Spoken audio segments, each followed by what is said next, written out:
Halo guys, jika kalian sudah melihat ini, dan ini, atau sudah mencium wangi makanan ini, ya, selamat, berarti sebentar lagi kita akan merayakan Lebaran atau Idul Fitri.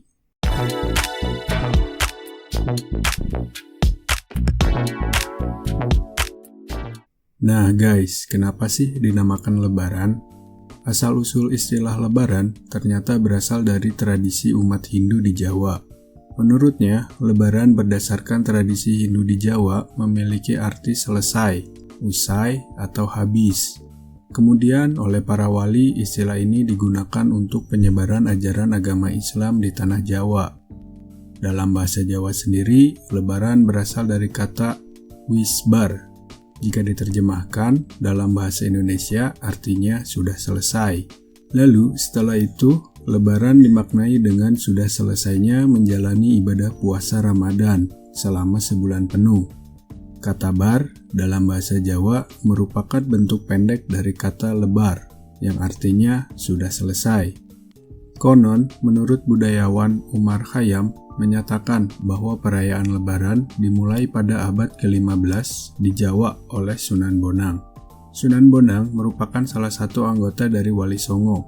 Kemudian dilanjutkan oleh pengikutnya dan bertahan hingga saat ini. Adapun makna lain Lebaran berasal dari kata lebar yang ditambahkan imbuhan an. Lebar berarti lapang. Maknanya tentu agar di hari raya kita harus berlapang dada. Sifat lapang dada muncul untuk meminta dan sekaligus memberi maaf kepada sesama. Sedangkan untuk makna Idul Fitri, tidak seperti makna kata Lebaran yang dipengaruhi budaya. Idul Fitri berasal dari kata id dan al-fitr. Id berasal dari kata ada, yaudu, artinya kembali.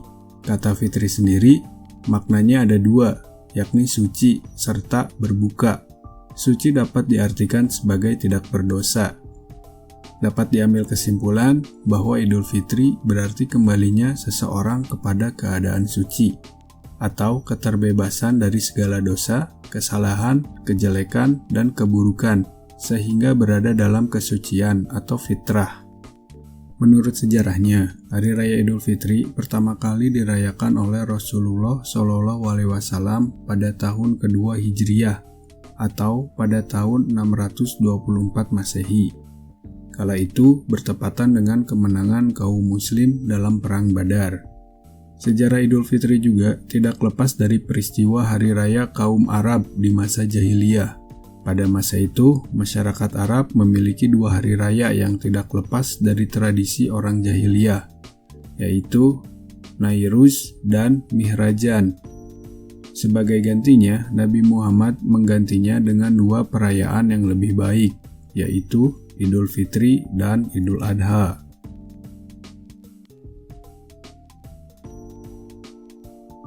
Nah, itu sejarah singkat Lebaran dan Idul Fitri yang dapat Mimin kumpulkan. Sekarang, mari kita lihat bagaimana Indonesia merayakannya dengan banyak tradisi di berbagai daerah tanpa menghilangkan makna Idul Fitri itu sendiri. 1. Meriam Karbit. Meriam Karbit ini merupakan tradisi dari masyarakat di tepian Sungai Kapuas, Pontianak, Kalimantan Barat. Tradisi ini dilakukan dalam bentuk festival yang dilaksanakan selama 3 hari, yaitu sebelum, sesaat, dan juga sesudah Lebaran. 2. Ngejut. Ngejut merupakan tradisi memberi makan kepada tetangga. Tradisi ini dilakukan masyarakat Bali menjelang Idul Fitri. Tradisi ngejut ini tidak hanya dilakukan oleh umat Islam, tapi dilakukan umat Hindu saat Hari Raya Galungan, Nyepi, dan Kuningan. Hal yang sama juga dilakukan oleh umat Kristen saat merayakan Natal. Ngejut merupakan wujud toleransi umat beragama di Bali. Wah, keren gak tuh guys? 3. Lebaran Topat. Lebaran Topat adalah sebuah tradisi yang dilaksanakan masyarakat Sasak di Lombok seminggu setelah Hari Raya Idul Fitri. Lebaran Topat pada dasarnya adalah sebuah lebaran kecil setelah umat muslim selesai menunaikan puasa sunnah bulan Syawal. yaitu puasa selama 6 hari berturut-turut setelah Hari Raya Idul Fitri. Keempat, Grebeg Syawal. Grebeg Syawal merupakan tradisi yang dilakukan oleh Keraton Jogja pada 1 Syawal. Grebeg memiliki arti diiringi atau diantar oleh orang banyak.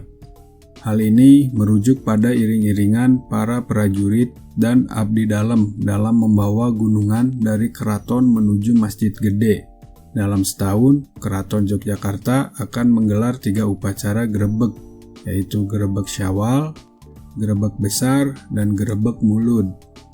5. Tumli Lotohe. Tumbi Lotohe merupakan tradisi unik yang ada di Gorontalo. Dari aspek kebahasaan, Tumbi Lotohe berasal dari 2 kata, yaitu tumbilo berarti menyalakan, tohe berarti lampu.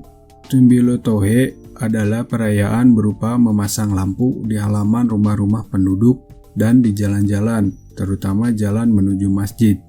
Perayaan ini dilakukan pada 3 malam terakhir menjelang Hari Raya Idul Fitri. Gimana guys? Coba dong sebutkan apakah ada lagi tradisi lain selain yang Mimin ceritakan tadi? Tulis di komentar ya. Saya Power Ranger Merah, undur diri.